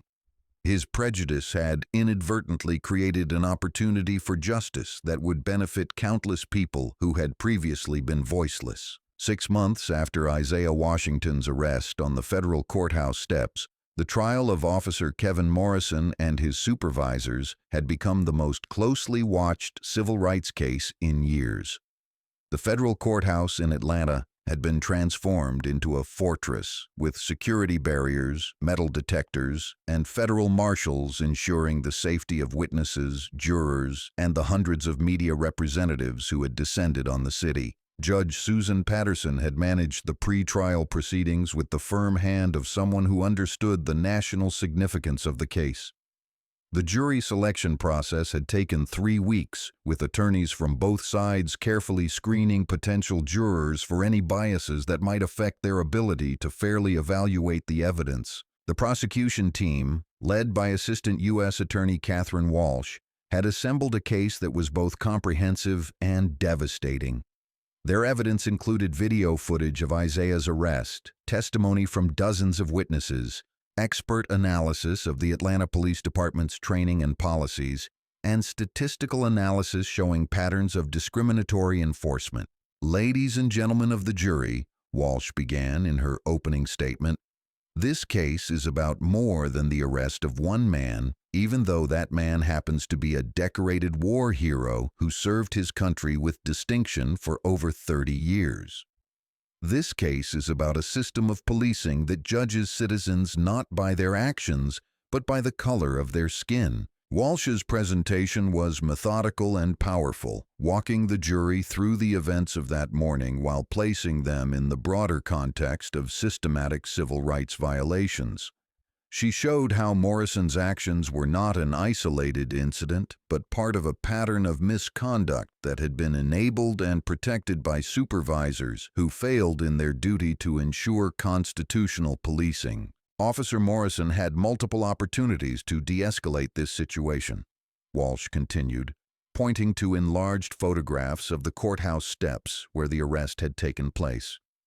When General Washington offered to show his identification, Morrison refused to look at it. When General Washington explained his legitimate business at the courthouse, Morrison dismissed his explanation. When General Washington complied with every command, Morrison still arrested him on fabricated charges. The defense team, led by Richard Stone, faced an almost impossible task. The video evidence was clear and damning. The witness testimony was consistent and credible, and their client's own statements to investigators had contradicted the physical evidence at multiple points. "Ladies and gentlemen," Stone began his opening statement, "Officer Morrison made a mistake, but it was not a criminal mistake. Police officers make split-second decisions every day, often with incomplete information and under stressful circumstances. We ask you to consider the totality of the circumstances and to judge Officer Morrison by the standards that apply to police work, not by the standard of perfect hindsight." Stone's argument was the classic defense in police misconduct cases, that officers should be judged by what they reasonably believed at the time, not by what subsequent investigation revealed to be true. But in Morrison's case, even that defense was problematic because the evidence showed that he had ignored clear indicators that Isaiah posed no threat and was engaged in legitimate activity. The prosecution's first witness was Isaiah Washington himself, and his testimony was both powerful and dignified. Dressed in a dark blue suit with his military decorations displayed on his lapel, Isaiah commanded the courtroom's attention as he recounted the events of that morning. "I approached the courthouse as I had done many times before," Isaiah testified, his voice calm and measured despite the emotional weight of reliving the experience. "I was well dressed, carrying legal documents and walking at a normal pace toward the entrance. There was nothing about my behavior that should have attracted police attention." Assistant U.S. Attorney Walsh guided Isaiah through his testimony, allowing him to describe in his own words how the encounter had escalated despite his efforts to cooperate and de-escalate the situation. The jury listened intently as Isaiah explained his military background and his attempts to remain calm and respectful, even as Officer Morrison became increasingly aggressive. "General Washington, when Officer Morrison asked for your identification, what was your response?" Walsh asked. "I told him that my identification was in my jacket pocket, and I asked for permission to retrieve it," Isaiah replied. "He immediately became agitated and told me to keep my hands where he could see them. When I explained that I was simply reaching for my wallet, he accused me of being uncooperative." The cross-examination by Stone was brief and ineffective. Isaiah's military bearing and obvious credibility made him a difficult witness to attack, and Stone's attempts to suggest that Isaiah had somehow provoked the encounter fell flat in the face of the video evidence. The second day of testimony featured video analysis by FBI experts who had synchronized footage from multiple cameras to create a comprehensive record of the encounter. The evidence was devastating for the defense, showing clearly that Isaiah had been calm and cooperative throughout the encounter, while Morrison had been aggressive and confrontational from the beginning. The video shows that General Washington never made any threatening gestures, never raised his voice, and never failed to comply with Officer Morrison's commands, testified FBI video analyst Dr. Rebecca Foster. In fact, the evidence shows that General Washington was actively trying to de-escalate the situation by remaining calm and offering to provide identification. The prosecution also presented statistical evidence showing that Morrison had arrested minority citizens at rates far exceeding the demographic composition of his patrol area, and that the vast majority of those arrests had resulted in charges being dropped or dismissed by prosecutors. The pattern was clear and undeniable. Morrison had been systematically targeting minority citizens for pretextual arrests. Expert witnesses testified about the psychological research on implicit bias and racial stereotyping in policing, explaining how Morrison's assumptions about Isaiah were rooted in broader patterns of discrimination that affected law enforcement across the country. The testimony provided scientific context for what the jury had witnessed on the video footage. The defense called only 3 witnesses, including a police training expert who attempted to argue that Morrison's actions were consistent with standard police practices. But under cross-examination, the expert was forced to admit that those practices were themselves problematic and that well-trained officers would have handled the situation differently. Morrison himself took the stand in his own defense, a risky decision that his attorneys had debated extensively. His testimony was halting and defensive, failing to provide any compelling explanation for his actions or his subsequent false statements to investigators. "Officer Morrison, why didn't you look at General Washington's identification when he offered to show it to you?" Walsh asked during cross-examination. Morrison's answer was revealing. "In my experience, people who are up to no good often try to distract you by reaching for things. I felt it was safer to maintain control of the situation first." "Officer Morrison, what specific behavior led you to conclude that General Washington was up to no good?" Walsh pressed. Morrison's response was painfully honest. "He was a black man in an expensive suit hanging around a government building. In my experience, that's usually suspicious." The courtroom fell silent as Morrison's words hung in the air, providing exactly the kind of evidence of racial bias that the prosecution had been seeking to establish. Even Morrison's own attorney looked stricken as he realized that his client had just admitted to racial profiling on the witness stand. The closing arguments were anticlimactic after Morrison's devastating testimony. Walsh methodically reviewed the evidence, emphasizing how Morrison's own words had confirmed that his actions were based on racial stereotypes rather than legitimate law enforcement concerns. "Members of the jury, Officer Morrison has told you in his own words why he arrested General Washington," Walsh said in her closing argument. "Not because of anything General Washington did, but because of who he was, a black man in an expensive suit. That is not law enforcement, that is discrimination, and it is exactly what federal civil rights laws were designed to prohibit." Stone's closing argument was a desperate attempt to salvage something from a case that had gone disastrously wrong. He asked the jury to consider Morrison's years of service and to view his actions as a mistake rather than a crime.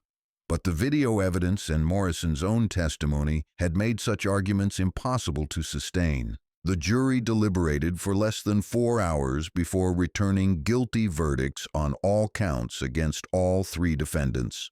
Morrison was convicted of deprivation of rights under color of law, false arrest, and civil rights violations.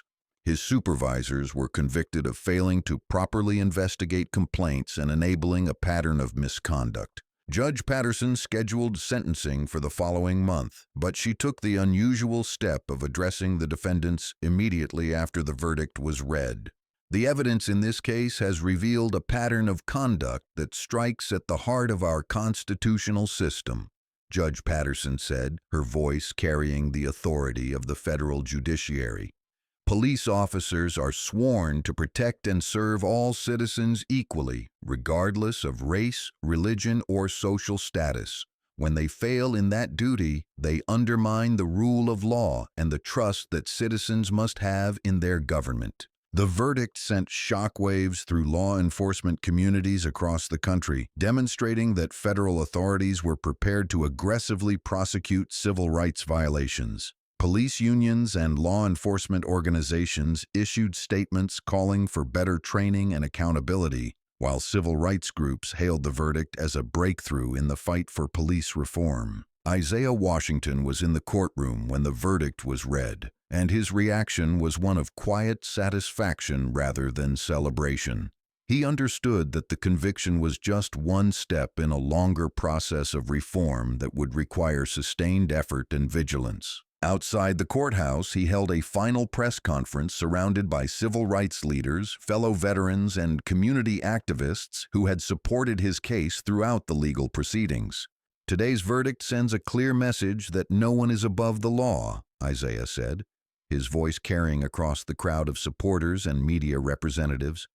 "But more importantly, it demonstrates that when citizens stand up for their rights and demand accountability, our system of justice can work." Isaiah also announced the establishment of the Washington Foundation for Police Reform, a nonprofit organization that would work to improve police training, promote accountability, and support victims of police misconduct.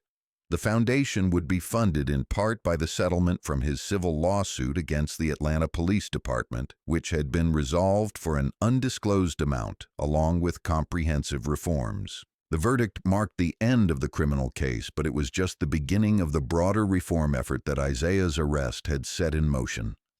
The Atlanta Police Department was now operating under a federal consent decree that required comprehensive changes to training, supervision, and accountability.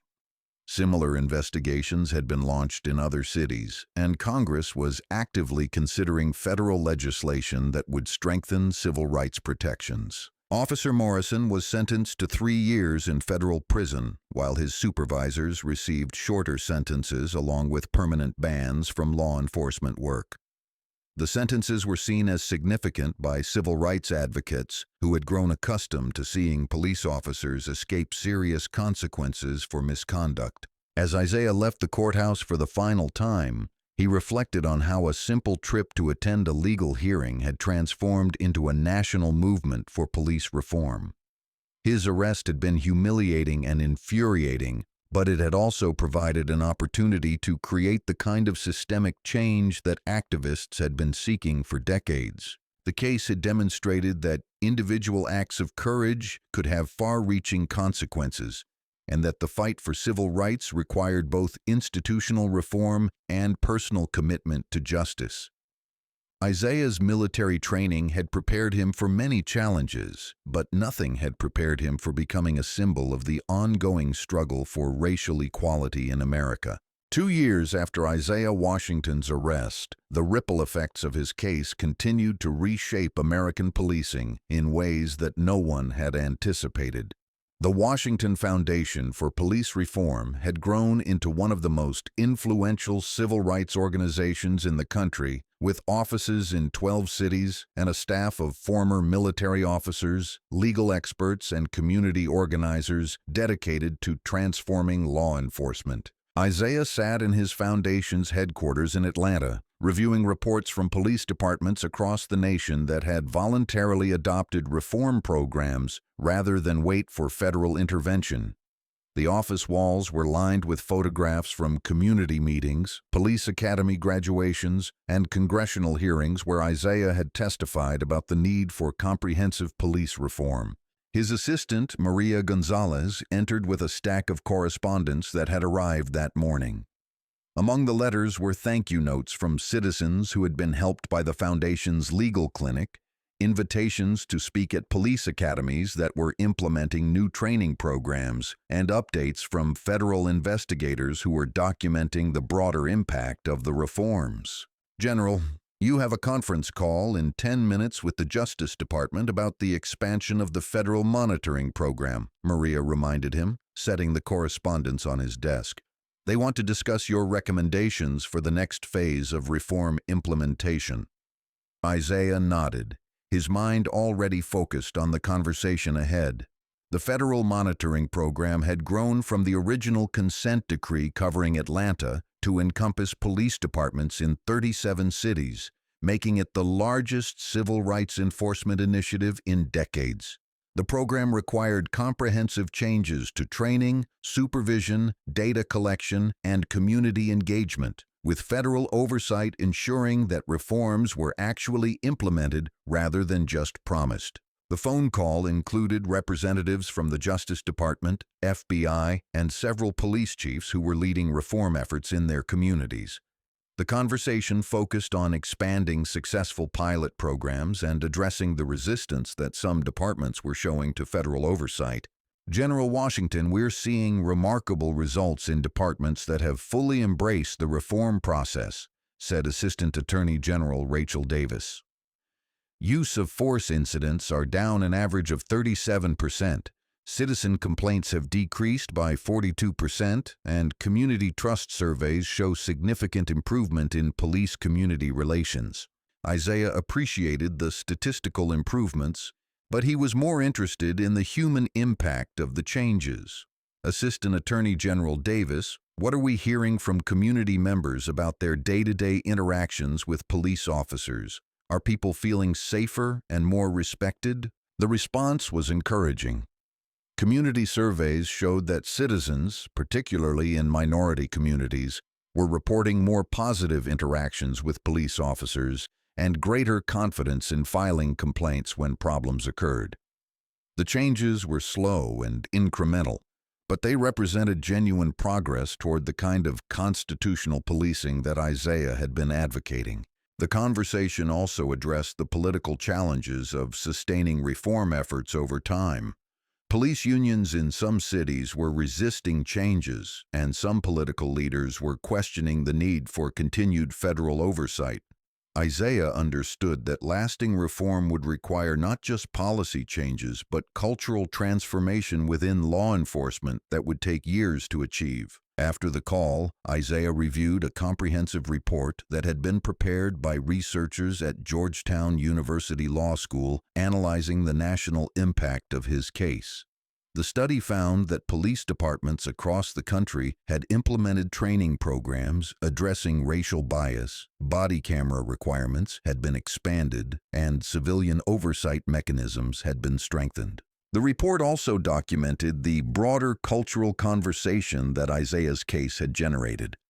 Police officers were increasingly speaking out against misconduct by their colleagues. Community leaders were more actively engaged in oversight efforts, and citizens were more aware of their rights during police encounters. But the report also highlighted ongoing challenges. Some police departments had made superficial changes that satisfied legal requirements without addressing underlying cultural problems. In other cases, reform efforts had been undermined by inadequate funding or political opposition from local leaders who viewed federal oversight as an attack on local autonomy. Isaiah was reviewing these findings when his phone rang with a call from Senator James Crawford, who had become one of the strongest advocates for police reform legislation in Congress. "Isaiah, I wanted to give you an update on the federal police reform bill that we've been working on," Senator Crawford said. "We have bipartisan support for comprehensive legislation that would codify many of the reforms that your case has inspired, and we're hoping to bring it to a vote before the end of the session. The proposed legislation would establish national standards for police training, require body cameras for all federal law enforcement agencies, strengthen penalties for civil rights violations, and provide federal funding for community policing programs. It represented the most significant police reform legislation in decades, and its passage would ensure that the changes inspired by Isaiah's case would be sustained regardless of political changes." Isaiah's influence on the legislation had been significant, with his testimony before congressional committees helping to build the political consensus needed for reform. His military background and obvious credibility had made him an effective advocate with both Republican and Democratic lawmakers who might otherwise have been skeptical of police reform initiatives. "Senator Crawford, I want to make sure that any legislation includes strong enforcement mechanisms," Isaiah said. "We've learned that policy changes without accountability measures don't lead to real reform." Their conversation was interrupted by Maria's announcement that a delegation from the International Association of Chiefs of Police was arriving for a scheduled meeting.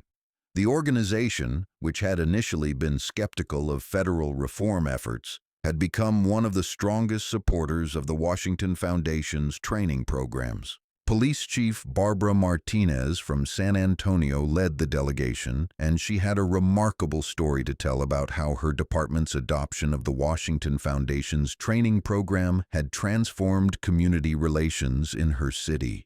"General Washington, I want to thank you personally for the work your foundation has done," Chief Martinez said as she entered Isaiah's office. "2 years ago, my department was facing a crisis of community trust.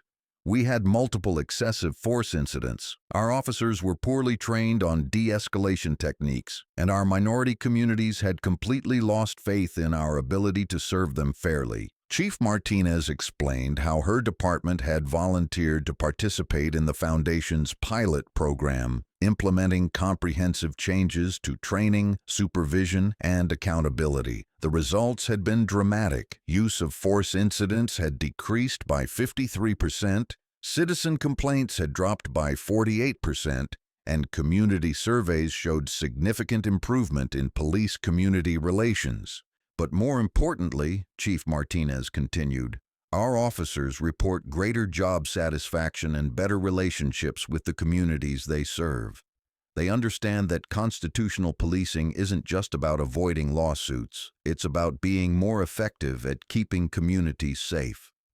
The meeting continued for 2 hours, with police chiefs from around the country sharing similar success stories and discussing challenges they had faced in implementing reforms. The conversation was remarkable because it demonstrated how law enforcement leaders had embraced changes that just a few years earlier would have been seen as attacks on police authority. Isaiah was particularly struck by the comments of Police Chief Robert Kim from Atlanta, who had been promoted to lead the department's reform efforts following the federal consent decree. "General Washington, I want to apologize again for what happened to you, but I also want to thank you for how you handled the situation," Chief Kim said. "Your response to injustice created an opportunity for our department to become better, and we're now a model for other agencies across the country." The Atlanta Police Department's transformation had been comprehensive, involving not just policy changes but cultural transformation that had taken nearly 2 years to achieve. Officers now received 40 hours of training on constitutional policing, implicit bias, and de-escalation techniques. Body cameras were mandatory for all patrol officers, and civilian oversight of internal affairs investigations had been strengthened. The department had also implemented community policing programs that had dramatically improved relationships between officers and the neighborhoods they served. Crime rates had decreased, citizen satisfaction had increased, and officer morale had improved as they found themselves working in partnership with communities rather than in opposition to them. As the meeting concluded, Isaiah reflected on how far the country had come in just 2 years. The changes were significant and measurable, but he understood that sustaining reform would require continued vigilance and commitment from citizens, police leaders, and political officials. His phone buzzed with a text message from his wife, reminding him about a dinner that evening with their children and grandchildren. Despite his national prominence and demanding schedule, Isaiah had worked hard to maintain the family relationships that had sustained him throughout his military career and continued to ground him in his civil rights work. The dinner conversation that evening focused not on police reform or civil rights litigation, but on his grandson's upcoming graduation from high school and his granddaughter's acceptance to West Point. Isaiah took pride in knowing that his grandchildren were growing up in a country where their rights were better protected than they had been just a few years earlier. After dinner, Isaiah sat on his porch overlooking the Atlanta skyline, reflecting on the unexpected turn his life had taken. His retirement from the military had been supposed to be quiet and peaceful, focused on family time and perhaps some consulting work. Instead, he had become one of the most prominent civil rights advocates in the country, leading a movement for police reform that was changing American law enforcement. The irony was not lost on him.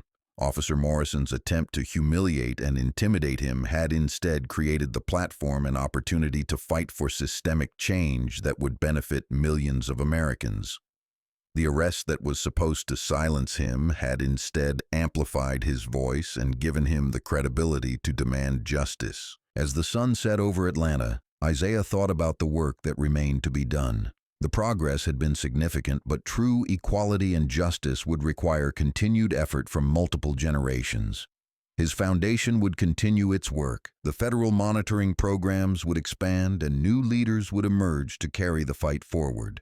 The case had also demonstrated something important about American democracy, that individuals could still make a difference, that institutions could be reformed, and that justice, however delayed, was still possible. Officer Morrison's moment of prejudice had inadvertently created an opportunity for progress that was transforming American policing and protecting the rights of citizens across the country. 5 years had passed since Isaiah Washington's arrest on the courthouse steps in Atlanta, and the transformation of American policing that began with that incident had exceeded everyone's expectations. The Washington Foundation for Police Reform had become a permanent fixture in the civil rights landscape, with programs operating in 43 states and international observers studying its methods for implementation in their own countries. Isaiah stood before the United Nations Human Rights Council in Geneva, Switzerland, delivering a keynote address about police reform and racial justice. The invitation to speak at the UN represented the global recognition of the work that had begun with his arrest and had evolved into a comprehensive movement for law enforcement accountability. 5 years ago, I was arrested for the apparent crime of being a black man in America, Isaiah told the international audience of diplomats, human rights advocates, and civil rights leaders. That incident of injustice became the catalyst for the most comprehensive police reform movement in American history, demonstrating that individual acts of courage can have far-reaching consequences for social justice. The speech was being live-streamed to audiences around the world, with particular attention from countries struggling with their own issues of police misconduct and racial discrimination. Isaiah's story had become an international symbol of how systematic injustice could be transformed into an opportunity for meaningful reform. Back in the United States, the impact of Isaiah's case continued to reshape American law enforcement in fundamental ways. The federal police reform legislation that had been inspired by his experience had become law, establishing national standards for police training, accountability, and community engagement. More than 800 police departments were now operating under some form of federal oversight, with measurable improvements in community relations and reductions in excessive force incidents. The statistical changes were impressive. Nationwide, police use of force incidents had decreased by 41% over the 5-year period. Citizen complaints against police officers had dropped by 38%.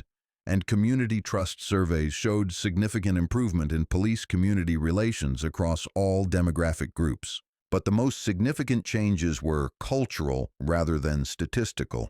A new generation of police officers was entering law enforcement with training that emphasized constitutional policing, community partnership, and racial equity.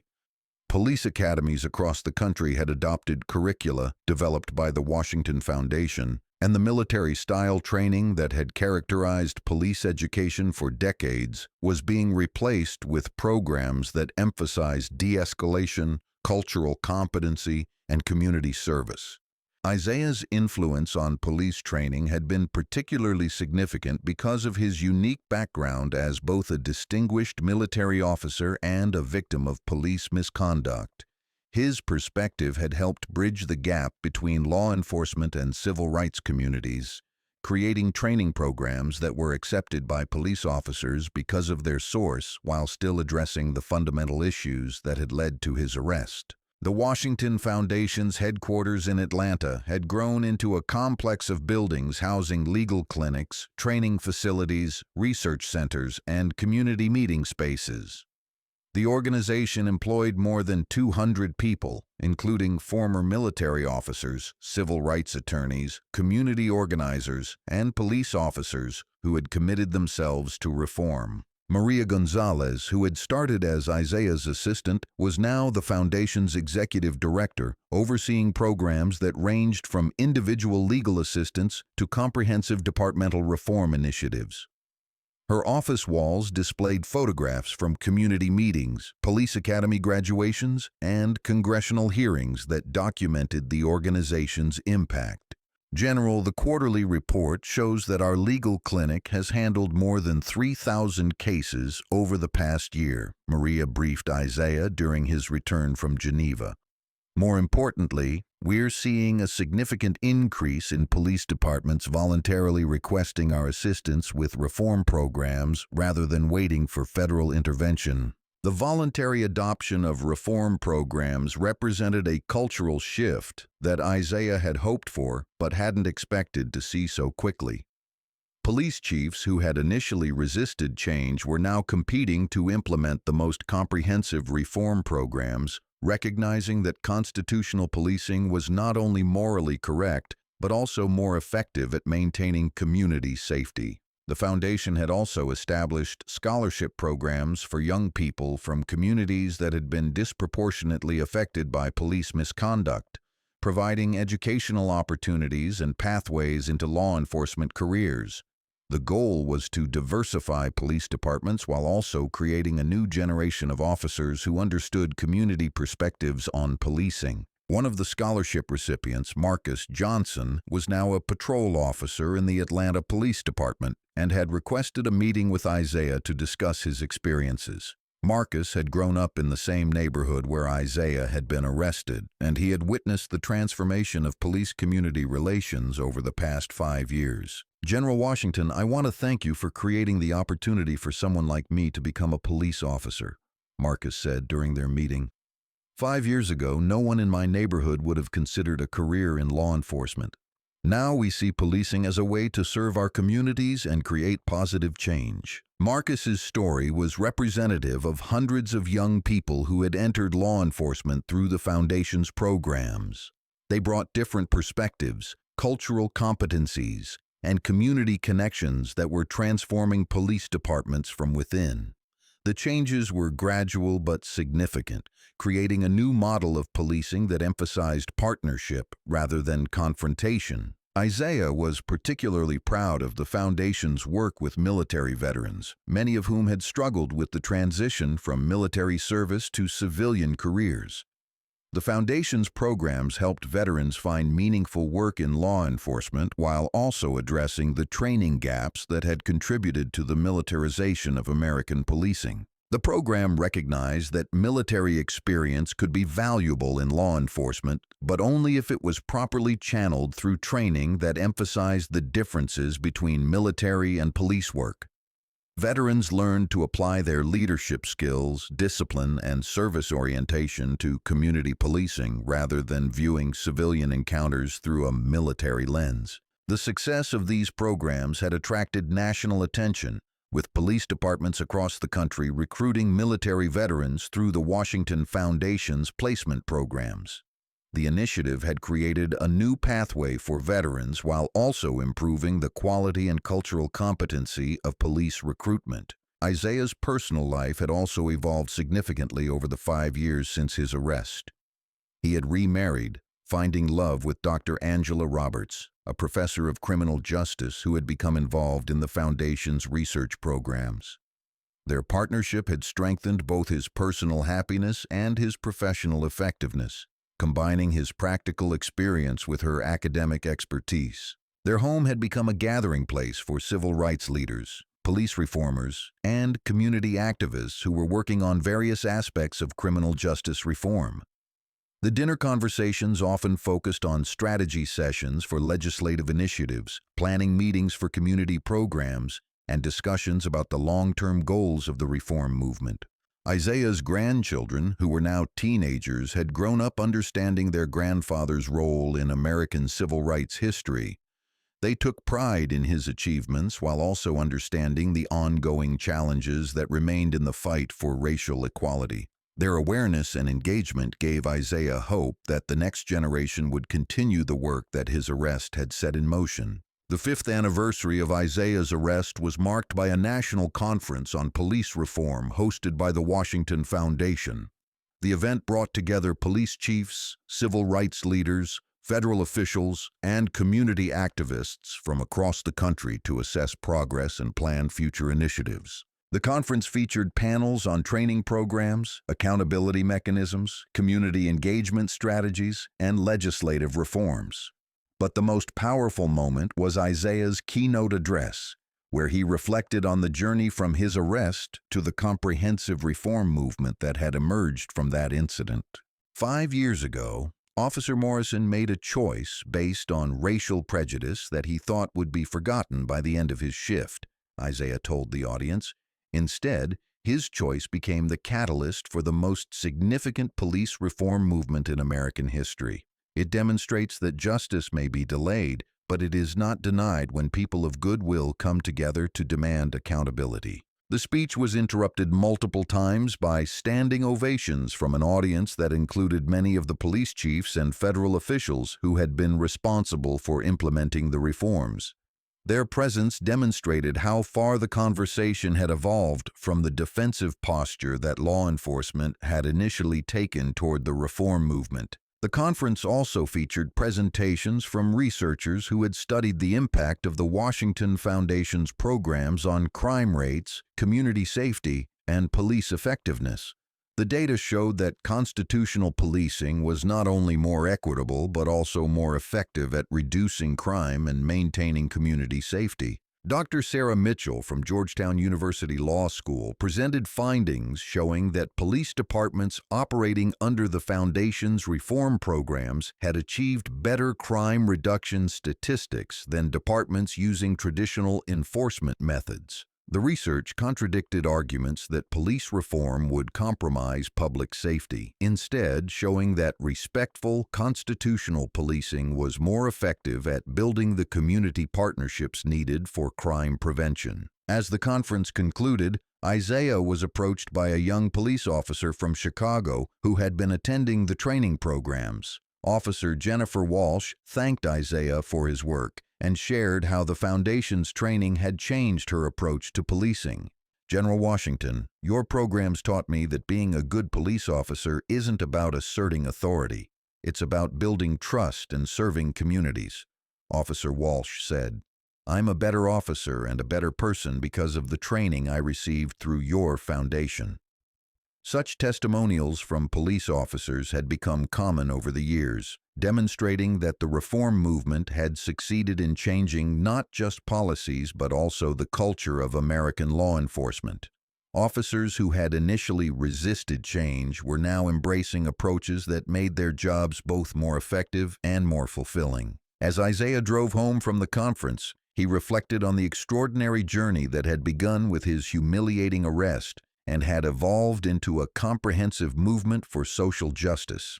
The transformation had required years of sustained effort, political courage, and community engagement, but the results were undeniable. The country was not perfect, and significant challenges remained in the fight for racial equality and police accountability. But the progress had been measurable and meaningful, creating a foundation for continued improvement that would benefit future generations. Officer Morrison, who had been released from federal prison after serving his full sentence, had never publicly acknowledged his role in catalyzing the reform movement. He had left Atlanta after his release and was reportedly working in private security, having been permanently banned from law enforcement work. But Morrison's legacy was not the destruction he had intended to inflict on Isaiah Washington. Instead, his legacy was the comprehensive reform movement that had transformed American policing and protected the rights of millions of citizens. His moment of prejudice had inadvertently created an opportunity for justice that would endure long after both men were forgotten. As Isaiah arrived home that evening, he found his wife Angela reviewing research papers for an upcoming presentation on police reform. Their conversation focused on plans for expanding the Foundation's international programs and developing new training methods based on the latest research in psychology and criminal justice. Isaiah, the UN has formally requested that we develop training programs for their peacekeeping forces, Angela said, looking up from her papers. Your speech in Geneva has generated interest from countries around the world that want to implement similar reforms. Isaiah smiled, understanding that the movement that had begun with his arrest was now influencing law enforcement practices globally. The incident that Officer Morrison had thought would be forgotten by the end of his shift had instead created ripple effects that were transforming policing on multiple continents. As they sat together on their porch overlooking the Atlanta skyline, Isaiah thought about the unexpected trajectory his life had taken. His retirement from the military was supposed to have been quiet and peaceful, focused on family time and perhaps some consulting work. Instead, he had become one of the most influential civil rights leaders of his generation, leading a movement that was changing American society in fundamental ways. The stars were becoming visible in the clear night sky, and Isaiah found himself thinking about the young people who would grow up in a country where their interactions with police officers would be more respectful and constitutional than they had been just a few years earlier. That possibility made all the work, all the struggle, and all the sacrifice worthwhile. The case that had begun with racial prejudice on courthouse steps had evolved into a comprehensive movement for social justice that would protect the rights and dignity of countless Americans for generations to come.